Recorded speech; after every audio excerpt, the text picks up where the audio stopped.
दोस्तों, इस वीडियो को देखने के बाद आप समझ पाएंगे कि आलस्य क्या है, ये कैसे पैदा होता है और इसे कैसे खत्म किया जा सकता है। एक बार आलस्य से परेशान होकर एक व्यक्ति गौतम बुद्ध के पास आता है और कहता है, हे बुद्ध, मेरे अंदर बहुत आलस्य है। मैं इस आलस्य की वजह से अपने जीवन में वो सब कुछ नहीं कर पा रहा हूँ जो मैं करना चाहता हूँ। इस आलस्य ने मुझे बहुत परेशान कर रखा है। इसकी वजह से मैं अपने जीवन में उन्नति नहीं कर पा रहा हूँ। कृपया आप मुझे इस आलस्य से छुटकारा पाने का कोई तरीका बताएं। यह सुन भगवान गौतम बुद्ध मुस्कुराते हैं और उस आलसी व्यक्ति से कहते हैं, बेटा, तुम्हें कैसे पता कि तुम्हारे अंदर आलस्य है? उस आलसी व्यक्ति ने कहा, हे महात्मा, केवल मैं ही नहीं बल्कि मेरा पूरा परिवार भी यही कहता है कि मैं एक आलसी व्यक्ति हूँ। बुद्ध ने कहा, क्या तुम मुझे इसका प्रमाण दे सकते हो कि तुम एक आलसी व्यक्ति हो? उस आलसी व्यक्ति ने कहा, जी, मैं दे सकता हूँ। भगवान बुद्ध ने कहा, फिर प्रमाण दो। उस आलसी व्यक्ति ने कहा, बुद्ध, मैं ये तो जानता हूँ कि सुबह उठना मेरे स्वास्थ्य और मेरे मन दोनों के लिए ही लाभकारी है, लेकिन मेरा आलस्य मुझे सुबह जल्दी उठने ही नहीं देता। भगवान बुद्ध ने कहा, क्या तुम्हें पता है कि आलस्य होता क्या है? उस आलसी व्यक्ति ने कहा, मुझे ये तो नहीं मालूम कि आलस्य क्या होता है, लेकिन ये जो कुछ भी है बहुत बुरा है। तब भगवान बुद्ध ने कहा, आलस्य एक मानसिक अवस्था है, एक भाव है, एक विचार है, जिसे जाने अनजाने में हम इंसान खुद ही अपने अंदर पैदा करते हैं। आलसी व्यक्ति ने कहा, परंतु वो कैसे? बुद्ध ने कहा, पहले तो तुम ये समझो कि हमारे भीतर आलस्य दो कारणों से पैदा होता है। पहला कारण है शारीरिक और दूसरा कारण है मानसिक। शारीरिक आलस्य का पहला कारण है भोजन। जब हम कोई ऐसा भोजन ग्रहण करते हैं जिसमें खुद कोई जीवन नहीं है, तो ये भोजन हमारे शरीर के लिए बोझ बन जाता है और फिर ये हमारे अंदर आलस्य पैदा करता है, क्योंकि हमारा शरीर भोजन से मिलने वाले ऊर्जा के सहारे चलता है और फिर हम इसे जैसे भोजन देते हैं वैसे ही ऊर्जा हमारे शरीर को भी प्राप्त होती है। इसलिए अगर तुम आलस्य से बचना चाहते हो तो आसानी से पचने वाले और सीधे प्राकृतिक से प्राप्त होने वाले भोज्य पदार्थों को अपने भोजन में शामिल कर दो। शारीरिक स्तर पर आलस्य का दूसरा कारण है गलत तरीके से चलना, गलत तरीके से बैठना और गलत तरीके से लेटना। भगवान गौतम बुद्ध ने आश्रम के भिक्षुओं की तरफ इशारा करते हुए उस आलसी व्यक्ति से कहा, अगर तुम ध्यान से देखो तो तुम्हें आश्रम के इन भिक्षुओं के चलने, बैठने और लेटने की अवस्थाओं के बारे में एक विशेष प्रकार का संतुलन नजर आएगा। जब ये चलते हैं तो इनके पैरों के बीच एक तालमेल होता है।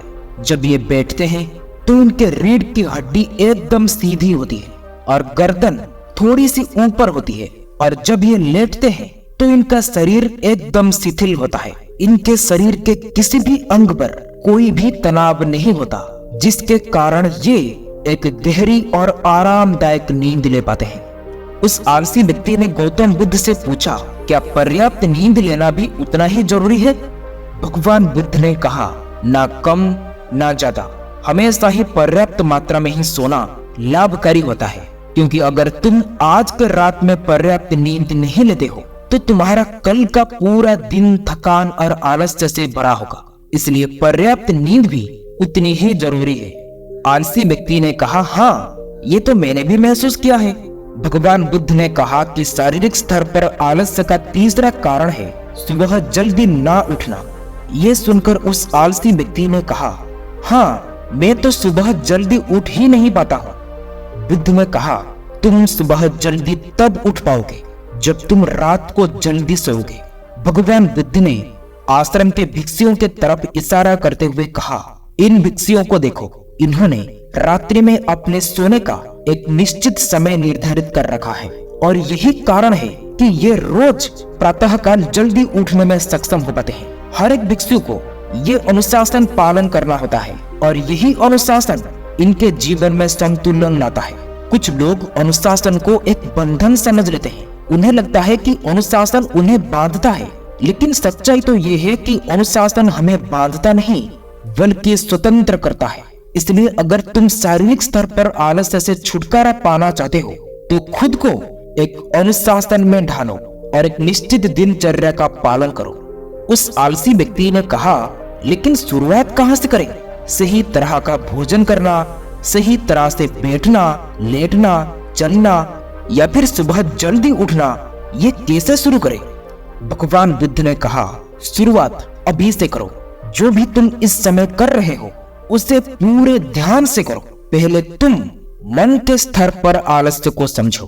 भगवान बुद्ध ने कहा, मन के स्तर पर आलस्य का पहला कारण है हमारी पुरानी गलतफहमी यानी धारणाएं। जब हम किसी भी काम के लिए खुद को काबिल नहीं समझते तब हमारे भीतर आलस्य पैदा होता है। अगर हमारे मन ने अगर ये विश्वास कर लिया कि पिछले बार की तरह इस बार भी मैं इस काम में असफल ही होऊंगा, तो उस काम को करने में हमें असफल ही आएगा।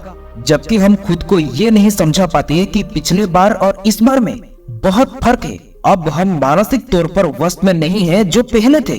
हमने पिछली हार से बहुत कुछ सीखा है। इसलिए मानसिक आलस्य से बचने के लिए सबसे पहले खुद पर विश्वास करना सीखो। मानसिक आलस्य का दूसरा कारण है छोटी सोच। कई बार ऐसा होता है कि हम खुद आलसी नहीं होते, लेकिन कुछ आलसी और कमजोर लोगों के साथ रहते रहते हम खुद भी आलसी और कमजोर बन जाते हैं। ये सुनकर उस आलसी व्यक्ति ने कहा, हाँ गुरुदेव, ये तो मैंने भी महसूस किया है। बुद्ध ने कहा, तो सबसे पहले आलसी और कमजोर लोगों की संगति में रहना छोड़ो। भगवान बुद्ध ने आगे कहा कि मानसिक आलसी का तीसरा कारण है काम को टालने की आदत को कम करो। काम को टालना आलस्य और मानसिक तनाव का सबसे बड़ा कारण है। शुरुआत में हमें पता नहीं चलता, लेकिन धीरे धीरे ये आदत हमारे अंदर घर कर जाती है और ये एक अकेली आदत ही किसी भी इंसान की जिंदगी बर्बाद करने के लिए काफी है। इसलिए जो काम आज किया जा सकता है उसे कल पर कभी न टालें। भगवान बुद्ध ने कहा, मानसिक आलस्य का चौथा कारण है लक्ष्य का स्पष्ट ना होना। मान लो तुम किसी बड़े से रेगिस्तान में फंस चुके हो और तुम्हें जोरों की प्यास लगी हो, तब तुम क्या करोगे? उस आलसी व्यक्ति ने कहा, मैं पानी की तलाश करूंगा और मैं कोशिश करूंगा कि जल्दी से जल्दी रेगिस्तान के पास बने गांव में पहुंच जाऊं। भगवान बुद्ध ने कहा, अगर बहुत कोशिश करने के बाद भी तुम्हें पानी नहीं मिला, तब उस आदमी ने कहा, मैं तब भी प्रयास करता रहूंगा क्योंकि मेरे पास और दूसरा कोई विकल्प ही नहीं होगा। गौतम बुद्ध ने मुस्कुराते हुए कहा, इंसान को आलस्य तभी घेर लेता है जब उसके पास कोई स्पष्ट लक्ष्य ना हो या फिर उसके समक्ष बहुत से विकल्प उपलब्ध हो। इसलिए लक्ष्य का निश्चित होना परम आवश्यक है। अगर तुम सुबह उठकर व्यायाम नहीं कर पा रहे हो तो उसका कारण तुम्हारी नजर का स्पष्ट ना होना है, क्योंकि अभी तुम भविष्य में होने वाली रोगों और उन रोगों से होने वाली पीड़ा को स्पष्ट रूप से महसूस नहीं कर पा रहे हो। भगवान बुद्ध ने आगे कहा, मन के स्तर पर आलस्य का पांचवा कारण है किसी भी काम को करने की कोई बड़ी वजह ना होना। मान लो तुम बहुत से कीमती गहने लेकर एक सुनसान रास्ते से गुजर रहे हो। तुम चलते चलते बहुत थक चुके हो और तुम्हारा बैठने का मन कर रहा है और तुम एक बड़े से पेड़ के नीचे आराम करने के लिए बैठ जाते हो। तुम अभी बैठे ही थे कि तुमने देखा कि दूर से कुछ डाकू तुम्हारी तरफ भागते आ रहे हैं। तो क्या ऐसी परिस्थिति में भी तुम्हारा आलस्य तुम्हें भागने से रोक सकता है? नहीं ना। तो मेरी एक बात को समझो, तुम्हारा आलस्य केवल तुम्हें उन्हीं कामों को करने से रोक सकता है जिन्हें करने की तुम्हारे पास कोई बड़ी वजह नहीं है। इतना कहकर भगवान बुद्ध ने चुप हो गए। वो आलसी व्यक्ति कहता है कि हे भगवान, आपका बहुत बहुत धन्यवाद। हे भगवान बुद्ध, अब से मुझे आलस्य का सारा खेल समझ में आ गया। गौतम बुद्ध कहते हैं, मेरी एक बात हमेशा याद रखना, जहां स्पष्टता है और काम को करने की बड़ी वजह है, वहां आलस्य हो ही नहीं सकता। दोस्तों, अपना कीमती समय देने के लिए आप सबको बहुत बहुत धन्यवाद। हम आशा करते हैं कि आज की इस वीडियो में आपको काफी कुछ सीखने को मिला होगा।